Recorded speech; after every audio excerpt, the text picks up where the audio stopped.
subscribe the channel and press the bell icon for upcoming videos.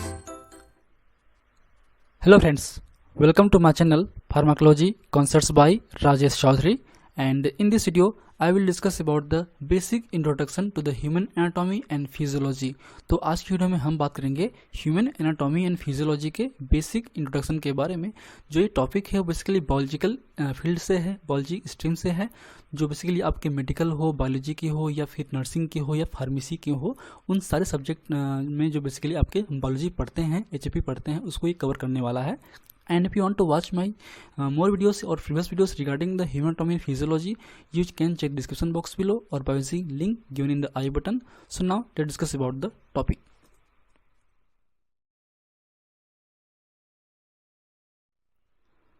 So basically this video contains introduction, definitions, scope, level of structural organization, basic life process, homeostasis, anatomical terminology and regions. So let's discuss about the topics. So first is the introduction to the human anatomy and physiology. So we know that the world population is approximately 760 crores. So हमारे पूरे world में approximately 760 crore लोग रहते हैं। And we know that the human body is rather like a highly technical and sophisticated machine. It operates as a single entity but is made up of a number of systems that works independently and associated with the each other. जैसे कि हम जानते हैं हमारी जो body है वो बहुत ही हाईली टेक्निकल मशीन की तरह काम करता है. हमारे जो ऑर्गन्स हैं, हमारे जो सिस्टम्स हैं, हमारे जो टिश्यूज़ हैं, वो बहुत ही हाईली टेक्निकली मशीन की तरह हैं. और ये जो मशीन्स हैं, ये जो सिस्टम्स हैं, ऑर्गन्स हैं, वो इंडिपेंडेंटली काम करते हैं. उनकी फिजियोलॉजी अलग होती है, लेकिन कहीं ना कहीं वो सारे जो सिस्टम्स हैं एक दूसरे से लिंकअप होते हैं, लिंक्ड में काम करते हैं. अगर एक ऑर्गन, एक बॉडी का फंक्शंस खराब होता है तो अल्टीमेटली पूरी बॉडी को अफेक्ट करता है. ठीक है, इसलिए जो है हमारे जो इस सब्जेक्ट में एचएपी में हम बेसिकली हमारे बॉडी के जो स्ट्रक्चरल की जो कॉम्प्लेक्सिटी है, फंक्शनल कॉम्प्लेक्सिटी है, उसको ही हम समझते हैं, उसको ही हम पढ़ते हैं. वही एक तरीके से आपका ह्यूमन एनाटॉमी एंड फिजियोलॉजी का मेन ऑब्जेक्टिव है. And basically why HAP is important in the biological, medical, pharmaceutical field. ये जो सब्जेक्ट है वो क्यों इम्पॉर्टेंट है? सो why HAP is important in biological, medical or pharmaceutical field? So basically answer is the to understand the biological system of the body to makes healthy of the human beings. तो ultimately कहने का मतलब ये है कि हम इस subject को बायोलॉजिकल स्ट्रीम में इसलिए पढ़ते हैं ताकि हम अपने बायोलॉजी को, हमारे सिस्टम्स को, हमारे ऑर्गन के फंक्शंस को अच्छी तरीके से समझ सकें, और ज़रूरत पड़ने पर अगर वो डिसीज़ कंडीशन पे होंगे तो हम उसको हेल्दी रख सकें, उनको फिजियोलॉजी को करेक्ट करके सही ड्रग लेके हम ठीक कर सकें. इसलिए मेन आपका मोटो है इस सब्जेक्ट को पढ़ने का कि हम अपने पूरे सिस्टम्स को, बायोलॉजी को, फंक्शनल को, स्ट्रक्चरल को समझें और उन्हें हेल्दी रखें. And basically anatomy and physiology, basically हम इसमें जो है हमारे बॉडी के जो ऑर्गन्स हैं, टिश्यूज़ हैं, उनके स्ट्रक्चर और फंक्शन को पढ़ते हैं. फिर जो नेक्स्ट है स्टेप है वो है आपका पैथोफिजियोलॉजी. तो पैथोफिजियोलॉजी सब्जेक्ट में हम बेसिकली डिसीज कंडीशन में क्या फिजियोलॉजिकल में अल्ट्रेशन हुई है उसको हम पढ़ते हैं. फिर नेक्स्ट है आपका फार्माकोलॉजी. तो pharmacology means science of the drug. इसमें ड्रग के क्या इफेक्ट है हमारे बॉडी के अंदर में उसको हम पढ़ते हैं. और ये सब क्यों पढ़ते हैं? ताकि हम हमारे बॉडी को, हमारे लाइफ को हेल्दी रख सकें. So basically anatomy physiology is the science and study of the human body, and pathophysiology is study of the human physiology in disease condition. Means disease condition में, बीमार कंडीशन में आपके जो फिजियोलॉजी हैं उनमें क्या चेंजेस हुए हैं, क्या अल्ट्रेशन हुई है, उसको एक तरीके से हम पैथोफिजियोलॉजी सब्जेक्ट में कवर करते हैं, जो कि आपके आने वाले सेमेस्टर में हैं. And next is the pharmacology. So pharmacology is the science of drugs. Means we can study the interaction between drugs and living body. तो मीन्स हम ड्रग का किस तरीके से इस्तेमाल कर सकते हैं हमारे बॉडी के ऊपर, उस ड्रग का क्या एक्शन है हमारे बॉडी के ऊपर, इफेक्ट है, साइड इफेक्ट्स है, किस तरीके से काम करता है, या हमारा बॉडी उस ड्रग के अगेंस्ट में किस तरीके से रिएक्शन शो करता है, वो एक तरीके से हम पढ़ते हैं फार्माकोलॉजी में. तो pharmacology is the most important subject in the pharmacy field, जिसमें हम कंप्लीटली ड्रग के इफेक्ट्स को, साइड इफेक्ट्स को, एक्शन को, उसके मोड ऑफ एक्शन को, मैकेनिज्म को हम कवर करते हैं. तो ये जो सब्जेक्ट है फार्माकोलॉजी, चाहे वो नर्सिंग हो, मेडिकल हो या फिर फार्मेसी हो, तीनों सब्जेक्ट के लिए इंपॉर्टेंट है, जो कि आने वाले सेमेस्टर में आप पढ़ेंगे. And healthy life means healthy life is necessary for the surviving of the life, surviving in the life. तो हेल्दी लाइफ बहुत ज़रूरी है हमारे लाइफ स्टाइल को नॉर्मल रखने के लिए। And now come to the anatomy and physiology. So basically it is science of human body. And first is the human anatomy. तो what is the human anatomy? So it is the branch of biomedical sciences dealing with the structure, shape, size and location of the various parts of body. So ये आपके basic definitions हैं human anatomy physiology के, मतलब human anatomy के, जिसमें हम basically जो organs हैं हमारे, उनके टिश्यूज हैं, सेल्स हैं, उनके स्ट्रक्चर क्या है, शेप क्या है, साइज क्या है और वो कहाँ पे लोकेट हैं, इसके बारे में हम पढ़ते हैं। जैसे एग्जाम्पल में देख सकते हैं यह हार्ट का, तो ये हार्ट है, तो ये हार्ट कहाँ पे लोकेट हुआ है ये शो कर रहा है। बेसिकली ये आपके मीडियस्टिनम की जो स्पेस है उसमें ये लोकेट रहता है। ये बेसिकली आपके एनाटॉमी का पार्ट है। इसके अलावा जैसे कि हम देख सकते हैं इस हार्ट को, इस हार्ट में क्या क्या स्ट्रक्चर हैं, ये आपके सरफेस ऑफ द हार्ट है, वेंट्रिकल है, ये आपके आर्टिया है, ये आपके ऑर्टा हैं, आर्टरीज हैं, वेन हैं, ये आपके आर्ट्रियम हैं। तो इस तरीके से जो एनाटॉमिकली पोजीशन है, एनाटॉमिकली जो क्लासिफिकेशंस हैं, एनाटॉमिकली जो स्ट्रक्चर हैं, उनके बारे में हम बेसिकली पढ़ते हैं आपके ह्यूमन एनाटॉमी में। तो human anatomy means ultimately study of the structure, shape, size and location of the various body parts. Okay, and next is the human physiology. तो human physiology क्या है? So human physiology is the branch of biomedical sciences dealing with the normal functioning of the various organs in the body. It describes the how respective organs works like digest, excrete, breathe, circulate, regulates, etc. तो इसके लिए human physiology जो है हमारे body या हमारे जो sales हैं, ऑर्गन्स हैं, टिश्यूज हैं, सिस्टम्स हैं, वो किस तरीके से वर्क करते हैं, किस तरीके से फंक्शनिंग करते हैं, उसके बारे में हमको बताता है।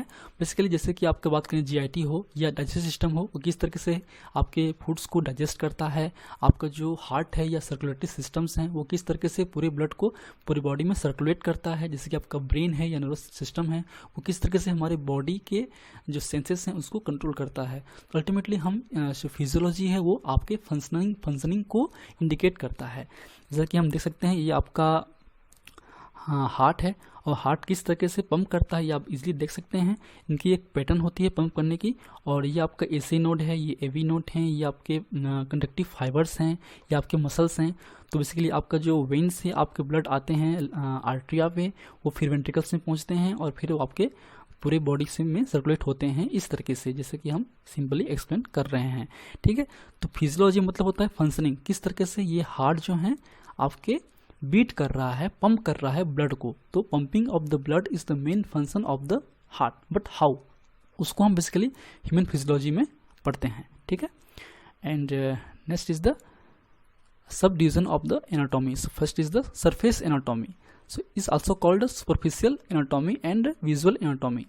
So basically it is the study of form and marking of the body surface, often explore the through visualization or palpation without any cutting. देख सकते हैं कि हम सभी हार्ट को लोकेट कर रहे हैं, तो हार्ट कहाँ पे हो सकता है उसकी मार्किंग करना एक तरीके से सरफेस एनाटॉमी का पार्ट होता है। ठीक है, and next is the gross anatomy. So gross anatomy is the study of anatomical structure visible to the unaided eye after making the appropriate surface marking in the prior picture to the gross anatomy dissection proceed through cutting. So बात करें हम लोग gross anatomy की, तो basically जो anatomical structure है किसी भी ऑर्गन्स का, उसको हम जब सरफेस एनाटॉमी करते हैं, हम एक तरीके से लोकेट करते हैं हार्ट को कहाँ है, उसके बाद उसमें कटिंग करते हैं उस सरफेस को। उसके बाद हम जो अपने नेकेड आई से देखते हैं उस ऑर्गन को, किस तरीके से ऑर्गन दिखाई देता है, उसको हम बोलते हैं ग्रॉस एनाटॉमी, जिसमें हम पूरे हार्ट के हर एक पार्ट्स को इजीली विजिबल कर सकते हैं। जैसे कि आपका ये वेंट्रिकल्स हैं, ये आपके आर्टियाँ हैं, ये आपके वेना केवा है, ये आपके ऑर्टा है। ठीक है, ये आपके जॉइंट्स हैं, ये आपके जो कोरोनरी आर्टरीज हैं, कोरोनरी वेन्स हैं, ये हम देख सकते हैं। इसमें आपके फैट्स हैं, ये हम इजीली देख सकते हैं, उसको हम बोलते हैं ग्रॉस एनाटॉमी। ठीक है, and next is the histology. Basically histology is the study of tissues. हम इसमें टिश्यूज का स्टडी करते हैं, जैसे कि हम देख सकते हैं ये हम टिश्यू को भी टिश्यू लेते हैं, ये आपकी हार्ट का ही टिश्यू है, तो इस हार्ट के टिश्यू को हम आपके जो माइक्रोस्कोप्स के थ्रू देखते हैं और इनके जो स्ट्रक्चर है, इनके जो लोकेशन है, इनके जो आइडियाज़ हैं हम लेते हैं आपके सेल्स के, आपके टिश्यूज़ के, आपके किसी भी ऑर्गन्स का, उसको हम बोलते हैं हिस्टोलॉजी, ठीक है। And cytology means like histology uses a microscope but restrict to the study of individual cells structure। तो basic cytology is the science और स्टडी ऑफ द सेल्स। इसमें हम हिस्टोलॉजी में टिश्यू का अध्ययन करते हैं, जबकि हम साइटोलॉजी में सेल्स का अध्ययन करते हैं, सेल्स के बारे में हम आइडेंटिफाई करते हैं, उनके जो बेसिक स्ट्रक्चर हैं वो कैसा है वो हम बेसिकली साइटोलॉजी में पढ़ते हैं।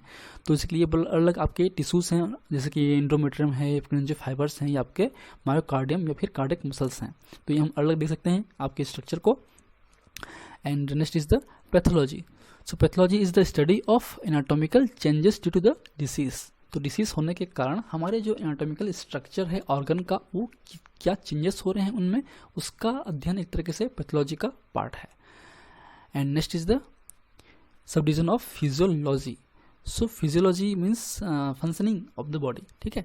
तो first is the pathophysiology. So pathophysiology is the study of physiological changes due to the disease होने की वजह से आपके फिजियोलॉजिकल प्रोसेस में, फिजियोलॉजिकल फंक्शनिंग में क्या चेंजेस हो रहे हैं, उनकी स्टडी एक तरीके से पैथोफिजियोलॉजी का पार्ट है। And next is the neurophysiology means functioning of the functional property of the neurons की स्टडी करना। Endocrinology means study of the functional property of hormones. Immunology means study of the defence system of the body against the foreign substance. Means एक तरीके से आपके जी organ physiology हैं कि organ जो है किस तरीके से काम करता है, हर ऑर्गन का एक स्पेसिफिक फंक्शंस होता है, जैसे कि इंडोक्राइन मतलब हार्मोन का क्या फंक्शंस हैं, आपके न्यूरॉन्स का क्या फंक्शंस हैं, आपके हार्ट का क्या फंक्शंस हैं, आपके जीआईटी का क्या फंक्शंस हैं, लीवर का क्या फंक्शंस हैं। तो सारे ऑर्गन्स के फंक्शन को पढ़ना एक तरीके से फिजियोलॉजी का पार्ट है, ठीक है। And next is the level of organisation. तो ये बेसिकली हमारा 6th लेवल होता है आपके हमारे सेल्स का या सेलुलर ऑर्गेनाइजेशन का या फिर हमारे बॉडी ऑर्गेनाइजेशन का। तो ये पहला है आपका केमिकल लेवल्स, जिसमें आपके एटम्स होते हैं आपके, जैसे कि नाइट्रोजन, हाइड्रोजन, कार्बन, ये सब मिलके आपके मॉलिक्यूल्स बनाते हैं, डीएनए बनाते हैं। ये डीएनए फिर एक तरीके से एक सेल्स को रिप्रेजेंट करता है, जिसको हम बोलते हैं सेलुलर लेवल। फिर बहुत सारे सेल्स जो हैं सिमिलर सेल्स मिल के बनते हैं, आपका टिश्यूज़ बनते हैं, और ये टिश्यूज़ जो हैं फिर आपके एक ऑर्गन्स बनाते हैं जो कि आपका ऑर्गन लेवल्स में आते हैं।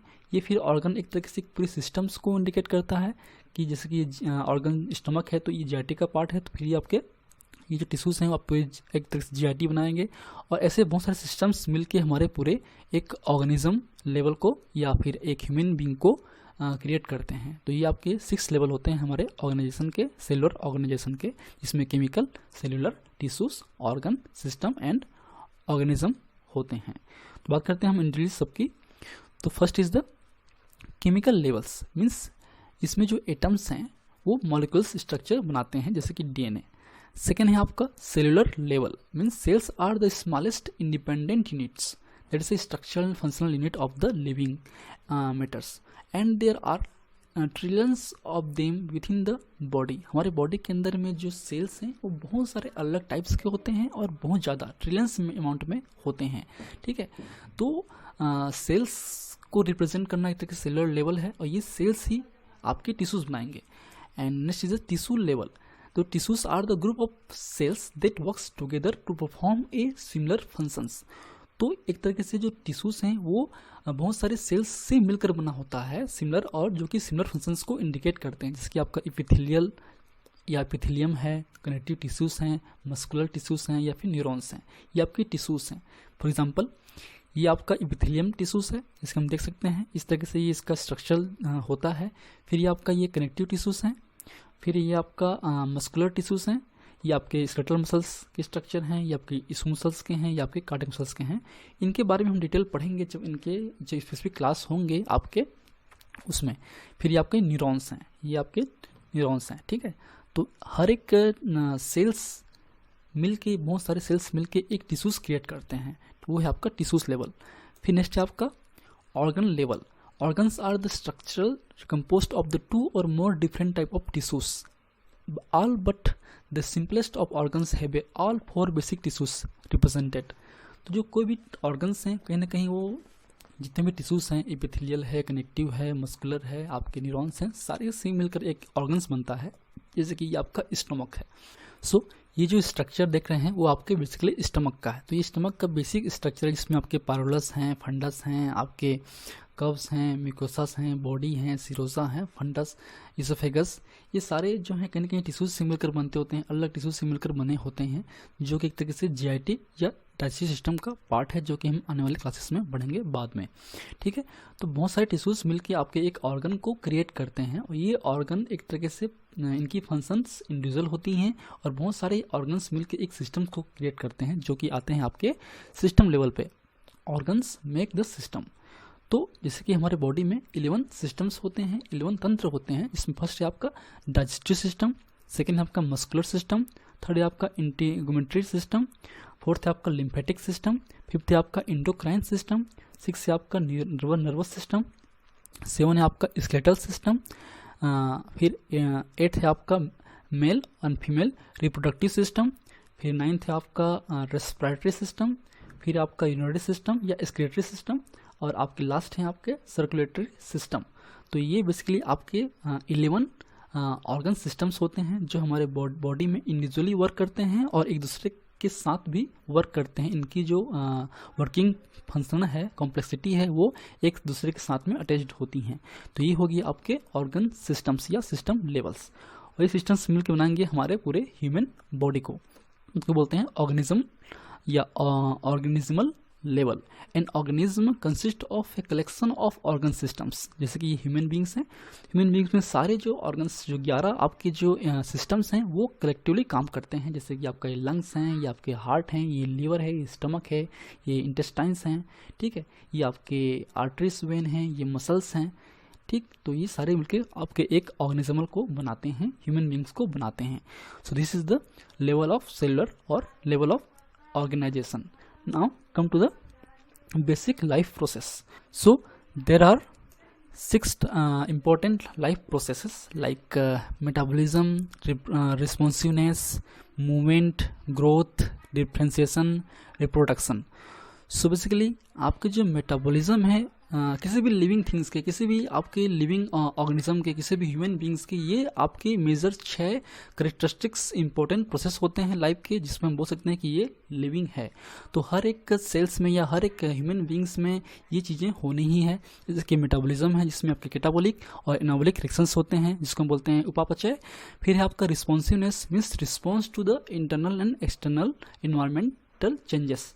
तो जब भी हमारे बॉडी के अंदर में जो इंटरनल या एक्सटर्नल इन्वायरमेंट में चेंज होते हैं, तो हमारा बॉडी रिस्पॉन्स करता है। जैसे कि आपका रिफ्लेक्स एक्शन है, तो उसी प्रकार रिस्पॉन्सिवनेस होना चाहिए किसी भी लिविंग थिंग्स में। मूवमेंट, कई जो भी आपके लिविंग ऑर्गेनिज्म है, खासकर जो ह्यूमन बींग्स हैं या ह्यूमन सेल्स हैं, या बात करें बहुत सारे बैक्टीरियाज हैं, वो मूव करते हैं, means ability to move, contract, relax and change in the posture. ये हमारे ह्यूमन बींग्स का, हमारे लाइफ प्रोसेस का एक इम्पॉर्टेंट पार्ट है, जिसमें हम हमारे बॉडी के पोस्चर को चेंज कर सकते हैं, हम मूवमेंट कर सकते हैं। फिर एक ग्रोथ, ठीक है, हर एक सेल्स हैं, हर एक टिश्यूज हैं, हर एक ह्यूमन बींग्स हैं, वो टाइम फ्रेम पे ग्रोथ शो करते हैं। एक एज के बाद अपना बढ़ना शुरू होता है। So increase in the size of cells, tissues और organ, this known is the developments. तो एक एज के बाद तो साइज वगैरह है वो बढ़ना बंद हो जाते हैं, लेकिन कहीं ना कहीं उनका ग्रोथ तो होता है, ठीक है, वो डेवलपमेंट होते रहते हैं, वो प्रोग्रेस होते रहते हैं, उसको बोलते हैं ग्रोथ। फिर आपका differentiation is the development of cells from the unspecialized to specialized state. Means एक रॉ फॉर्म से, जैसे कि आपका स्टेम सेल्स हैं, एक रॉ फॉर्म से एक स्पेसिफिक सेल बनना की जो प्रोसेसेस हैं, उसको बोलते हैं differentiation. Mean formation of cell from an unspecialized, एक अनस्पेसिफिक सेल से to specialized means specific cells में क्रिएट होना। फिर आपका reproduction, so cell division for the growth and repair and production of the offspring. ये भी एक तरीके से मेन कैरेक्टरिस्टिक्स फीचर है ह्यूमन बींग्स का, हम रिप्रोडक्शन करते हैं, ठीक है। तो ये बेसिक 6 जो है प्रोसेसेस होते हैं हमारे लिविंग का, ठीक है। And now come to the homeostasis. So basically homeostasis is a condition of equilibrium, means balance in the body's internal environment and external environment, and is the maintaining the internal environment in steady state. तो homeostasis का मतलब होता है एक balance state में होना, एक steady state में होना।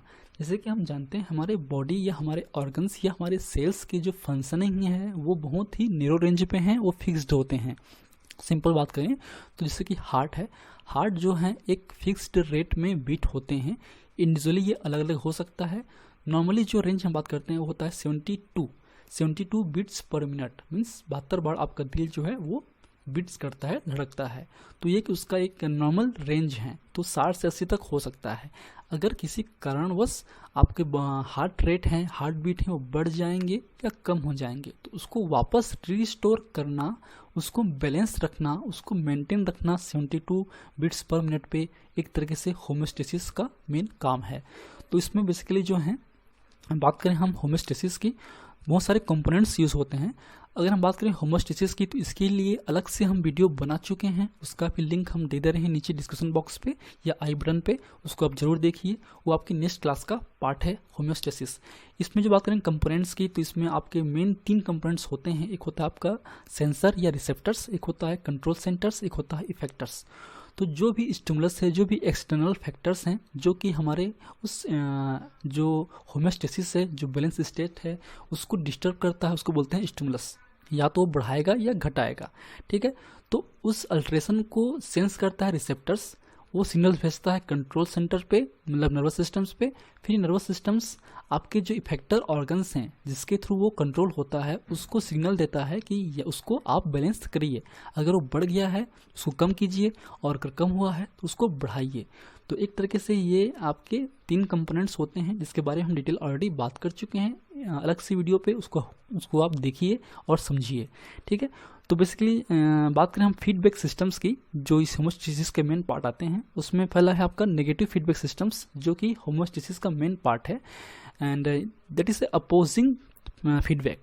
अब जाहिर सी बात है नेगेटिव फीडबैक मतलब अपोजिंग फीडबैक, ये हमेशा कोई भी जो कार्य चल रहा है, कोई भी जो प्रोसेस है, ऑनगोइंग प्रोसेस है, उसको अपोज करना, वो है आपका नेगेटिव फीडबैक, ठीक है। इसमें आते हैं आपके regulation of BP, heart rate, body temperature. कहने का मतलब ये है कि अगर आपका बीपी बढ़ गया तो उसको कम करना, या कम हो गया उसको बढ़ाना। एक तरीके से नेगेटिव फीडबैक सिस्टम का, नेगेटिव फीडबैक लूप का मेन काम है। जो सारे जो मेन हमारे बॉडी के अंदर में फिजियोलॉजी हैं वो नेगेटिव फीडबैक सिस्टम के तरह ही या न्यूट्रल फीडबैक सिस्टम से ही काम करते हैं। कुछ जो हैं वो अपोजिट हैं, या फिर जो आपके पॉजिटिव फीडबैक सिस्टम्स होते हैं, मीन्स स्ट्रेंथन और favour the process, ongoing process. तो जो भी प्रोसेस चल रहा है उसको बढ़ाना। अगर जैसे कि बात करें हम लोग एग्जाम्पल के रूप में लें तो 2 आपके मेन एग्जाम्पल हैं, एक ब्लड क्लॉटिंग है, एक चाइल्ड बर्थ है। तो चाइल्ड बर्थ में ऑक्सीटोसिन रिलीज होता है और वो कॉन्ट्रैक्शन प्रोड्यूस करता है लेबर को। तो इस केस में क्या होता है, या ब्लड क्लॉटिंग की बात करें तो ब्लड कोगुलेशन पाथवे को इंक्रीज करना। तो जब तक जो है आपके कम्प्लीटली बर्थ ना हो जाए बेबी का, तब तक जो ऑक्सीटोसिन है वो रिलीज होते रहता है। तो थोड़ा सा भी कॉन्ट्रैक्शन है आपके यूटेराइन का, वो आपके ऑक्सीटोसिन रिलीज को और बढ़ाएगा। मीन्स अल्टीमेटली जो चाइल्ड बर्थ प्रोसेस है या ब्लड क्लॉटिंग प्रोसेस है, इन प्रोसेस को फेवर करना, इन प्रोसेस को और स्ट्रेंथन देना, एक तरीके से पॉजिटिव फीडबैक का काम है। जैसे आप जानते ही हैं पॉजिटिव फीडबैक मतलब फेवर करना, कि हाँ ये जो बोल रहा है वो सही बोल रहा है, वो पॉजिटिव का है। नेगेटिव मतलब अपोज करना, हाँ ये जो बोल रहा है वो गलत बोल रहा है। हमेशा अपोजिट बात करना वो नेगेटिव है, और फेवर मत करना वो पॉजिटिव है। इसके बारे में आप देखिए नया वीडियो पे, ताकि आपको इजीली समझ में आ सके। And so this is the example of regulation of human blood glucose level. जैसे कि हम जानते हैं कि आपका ये कप केक है जो कि बहुत ही मीठा होता है, और ये एक तरीके से हमारे बॉडी में स्टिमुलस की तरह काम करता है ब्लड ग्लूकोज लेवल को इंक्रीज करने के लिए। जैसे ही हम कप केक खाएंगे तो हमारे बॉडी में ब्लड ग्लूकोज लेवल बढ़ जाएगा। तो उस बढ़े हुए रिस्पॉन्स को, क्योंकि हमारा जो नॉर्मल ब्लड ग्लूकोज लेवल है वो होता है 90 mg या 120 mg पर डेसीलीटर, ये आपका बैलेंस स्टेट है। तो इसको मेंटेन रखना हमारे बॉडी का काम है। तो अल्टीमेटली हमारा सिग्नल्स जाएगा पेंक्रियास पे, पेंक्रियास फिर जो उसमें हार्मोन्स हैं, इंसुलिन हार्मोन, उसको रिलीज करेगा, क्योंकि insulin hormone basically decrease the blood glucose level, ठीक है। तो ये इंसुलिन रिलीज करेगा पेंक्रियास, फिर ये आपके एक तरीके से इफेक्टर ऑर्गन है, ये आपके इफेक्टर कंपोनेंट है। तो ये फिर जो बॉडी का सेल्स का अपटेक है ग्लूकोज का वो बढ़ जाएगा, और लीवर पे मेटाबॉलिज्म बढ़ जाएगा, इससे जो ब्लड ग्लूकोज लेवल अपने आप कम हो जाएगा, आपके फिर इस स्टेट पे वापस रिस्टोर हो जाएगा। सेकेंड है आपका स्टिमुलस। टाइम फ्रेम के बाद अगर हम कुछ देर तक खाना नहीं खाएंगे, बहुत देर तक खाना नहीं खाएंगे, तो हमारे बॉडी के अंदर में ग्लूकोज लेवल कम हो जाएगा, फॉल होगा। तो उसको सेंस करके फिर जो बॉडी है वो जो नर्वस सिस्टम से पेंक्रियास को सिग्नल देगा कि आप हार्मोन रिलीज कीजिए। अब वो हार्मोन होगा ग्लूकेगॉन। तो ग्लूकेगॉन जो है बेसिकली हमारे बॉडी में ब्लड ग्लूकोज लेवल को बढ़ाएगा। ठीक है, तो जो भी आपके बाय द ग्लूकोजेनेसिस, ठीक है, या बाय द ग्लाइकोजिनोलिसिस, जो ग्लाइकोजन्स हैं उसको ये ग्लूकोज में कन्वर्ट्स करेंगे। ठीक है, liver breaks the down glycogen and release the glucose, फिर उससे जो है हमारे बॉडी में ब्लड ग्लूकोज लेवल बढ़ जाएगा। तो ये हो गया आपका होम्योस्टेसिस का मेन पार्ट। ठीक है, ये आपके नेगेटिव फीडबैक सिस्टम्स का नेगेटिव फीडबैक लूप का इंपॉर्टेंट एग्जाम्पल है। ठीक, अब आते हैं नेक्स्ट है आपका बेसिक टर्मिनोलॉजी, जो बहुत इंपॉर्टेंट है, इससे आपके ऑब्जेक्टिव क्वेश्चंस बनते हैं। तो first is the directional terms. Directionally या जो कि हम एक तरीके से जो दिशा है, डायरेक्शन है, उसको इंडिकेट करता है ये टर्म्स। पहला है आपका सुपरियर और क्रेनियल। सो इसका मीन्स होता है that means the towards the head और अपर और टॉप। तो जैसे कि सुपरियर मतलब होता है ऊपर। ठीक है, तो हमारे बॉडी के हम ऊपर ले जाएं, या क्रेनियल मतलब होता है आपका ब्रेन, तो ब्रेन की ओर ले जाएं, टुवार्ड्स द हेड की ओर ले जाएं, वो पार्ट से आपका सुपरियर। ठीक है, और नेक्स्ट आपका inferior means away from the head और बिलो और बॉटम। तो अगर हम हेड से नीचे की ओर आएँ तो इस पार्ट को बोलते हैं बॉटम, बिलो या फिर इन्फीरियर। ठीक है, जो कि कॉर्डल मतलब आपके जो एरिया है उसको बोलते हैं कॉर्डल। ठीक, तो ये अब दो टर्म्स हो गए। इसके अलावा है आपका एंटीरियर और वेंट्रल, मतलब front face side the body. तो बॉडी के इस साइड जो फेसियल साइड है आपके इस साइड, उसको बोलते हैं वेंट्रल, मतलब एंटीरियर। ठीक है, सामने का पोर्शन हमारे बॉडी का। फिर आपका पोस्टीरियर और dorsal, backward part of the body, तो back side of the body. तो अगर इसकी बात करें इस तरफ आपके बैक पोर्शन की, उसको बोलते हैं डोर्सल साइड और पोस्टीरियर साइड्स। ठीक है, फिर है आपका मीडियल मीन्स ये आपका जो सेंटर है पूरे बॉडी का अलाइनमेंट का, उसको हम बोलते हैं medial part, towards the middle line of the body. ठीक, नेक्स्ट है आपका lateral, away from the middle line of the body, beside जिसको बोलते हैं, मतलब इस मिडिल लाइन के अगर हम इसकी ओर आ जाएं या इस तरफ आ जाएं, ठीक है, तो उसको बोलते हैं लेटरल साइड, मतलब away from the mid line. ठीक है, या बिसाइड द मिड लाइन, वो है आपका लेटरल। फिर है आपका प्रोक्सिमल, सो प्रोक्सिमल टुवार्ड्स और नियरेस्ट द ट्रंक और the point of origin of the part. तो ओरिजिन पार्ट से जितना करीब होना वो आपका प्रोक्सिमल पार्ट है। जैसे कि आपका हैंड है, ये शोल्डर है, तो हैंड यहाँ से निकलता है, तो इस एरिया को हम बोलते हैं प्रोक्सिमल, क्योंकि ये आपके ओरिजिन से नियर है। और नेक्स्ट एरिया है आपका डिस्टल, जो ओरिजिन से अवे है, दूर है। जितना ओरिजिन से दूर होगा वो डिस्टल पार्ट है, जितना नियर होगा वो प्रोक्सिमल पार्ट है। Means distal means away from और फॉर्थेस्ट फ्रॉम द ट्रंक और the point of origin of the part. तो ओरिजिन से जितना दूर होना, away from the origin ultimately. Next है आपका superficial means towards the surface and deep, मतलब towards the core of body. इसे हम देख सकते हैं ये बॉडी का टीएस पार्ट है, तो टीएस कटिंग है। तो जो सुपरफिशियल पार्ट है वो एक तरीके से सरफेस एरिया को हम बोलते हैं सुपरफिशियल पार्ट, जो कि बहुत ही आउटर लेयर होता है। और जो डीप एरिया है उसको बोलते हैं deep part, towards the core of the body. So this the basic terminology and this is the whole picture of the terminology. इसमें हम देख सकते हैं ये सुपीरियर है, अपर पार्ट है, ये इन्फीरियर है, ये आपके इंटीरियर है, सामने का है, ये पीछे साइड आपके पोस्टीरियर है, ये आपके पोस्टीरियर पार्ट है, ये आपके प्रोक्सिमल है, ये आपकी डिस्टल है। ठीक है, तो अब हर एक बॉडी जो ऑर्गन के पार्ट हैं उसका अलग से हम रीजन्स को डिफाइन करते हैं। जैसे कि बात करें हम हेड के लिए सिफेलिक, आई के लिए ऑर्बिटल, माउथ के लिए ओरल, नेक के लिए सर्वाइकल, चेस्ट के लिए थोरेसिक। ठीक है, आपके जो जेंटल रीजन्स हैं उसके लिए प्यूबिक, थाई के लिए फिमोरल, फ्रंट ऑफ नी के लिए पेटलर। ठीक है, फोरहेड के लिए फ्रंटल, नोज के लिए नेजल, चिक के लिए बकल, ईयर के लिए ऑटिक, मेमोरी है आपका ब्रेस्ट के लिए, आपका आर्म के लिए ब्रेकियल। तो ये आपके एब्डोमिन रीजन के लिए जो पेट रीजन है उसको बोलते हैं एब्डोमिनल। तो हम अलग रीजन्स को, अलग पार्ट को, अलग आपके ऑर्गन्स को एक स्पेसिफिक एनाटॉमिकल या एनाटॉमी फिजियोलॉजिकल टर्म्स यूज करते हैं, जब आगे आप फ्रिक्वेंटली यूज़ करने वाले हो, इसलिए ये सारे जो हैं उसको आप ध्यान से देखिए, पढ़िए। और बेसिकली ये जो रॉस एंड विल्सन्स की बुक है उसमें ये दिया गया है, उसको आप ध्यान से देख सकते हैं। उसके अलावा जैसे कि आपका डोर्सल है, लंबर रीजन्स ये है आपका, ये आपका अम्बलिकल रीजन्स हैं, आपके जो नाभि का एरिया है, ये आपके सेक्रल रीजन्स हैं, ठीक है। तो ये सब पार्ट्स आप याद रखिए। नेक्स्ट है आपका एब्डोमिनल रीजन्स की बात करें, ये भी आप आते हैं एग्जाम्स में। तो जैसे कि हम 4 पार्ट में डिवाइड करें तो ये आपका राइट अपर क्वाड्रेंट है, ये राइट साइड है इसलिए right upper quadrant, left upper quadrant, right lower quadrant या फिर लेफ्ट लोअर क्वाड्रेंट। अब इसमें जो रीजन्स की बात करें तो ये आपका डायफ्राम है, ये आपके जीआईटी रीजन्स हैं जो कि एब्डोमिनल रीजन्स का पार्ट है। अब ये अम्बिलिकल रीजन्स हैं जो नाभि का एरिया, फिर है आपका इपीगैस्ट्रिक रीजन्स, गैस्ट्रिक के अपर पार्ट, इसलिए इपीगैस्ट्रिक रीजन्स, ये लेफ्ट हाइपोकॉन्ड्रिक रीजन्स, ये राइट हाइपोकॉन्ड्रिक रीजन्स, ये आपके ये लंबर एरिया है इसलिए इसको हम राइट लंबर रीजन्स, ये लेफ्ट लंबर रीजन, ये आपके राइट इलियक रीजन्स, ये आपके लेफ्ट इलियक रीजन्स, ये आपका हाइपोगैस्ट्रिक मतलब गैस्ट्रिक के नीचे पार्ट इसलिए हाइपोगैस्ट्रिक रीजन्स। तो ये आपके एब्डोमिनल रीजन्स हैं जो भी एग्जाम्स में आ सकते हैं। राइट डाउन अबाउट द और diagram, write diagram of abdominal regions with the labelling.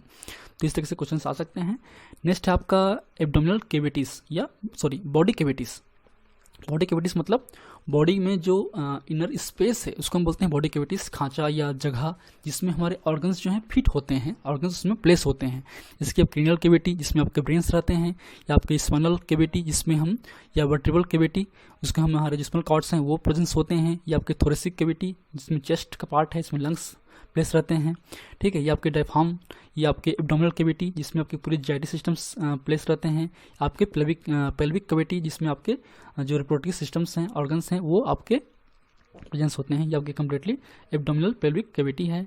ये आपका वेंट्रल बॉडी कैविटी है, सामने का एरिया, ये आपके डोर्सल बॉडी कैविटीज़ हैं, ठीक है। तो ये आपकी बॉडी कैविटीज़ हैं। So these are the basic introduction about the human anatomy and physiology. I hope you like my videos, and so please press the like button, share with your friend, and any feedback please comment on the comment section. That motivates me for the upcoming videos. In last, thank you, keep watching.